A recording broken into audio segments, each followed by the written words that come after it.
এই তো ভাই পিকতুলি। হ্যাঁ পিকতুলি কত করে বেছেন?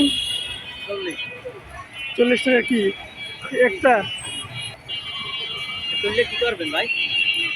এই ভিডিও করলাম, এগুলা দেখলাম। ঢাকা শহর না, আপনার দোকানও তুলি নাকি? সমস্যা? না না হ্যাঁ, দোকান জরুরি হয়ে যাবে।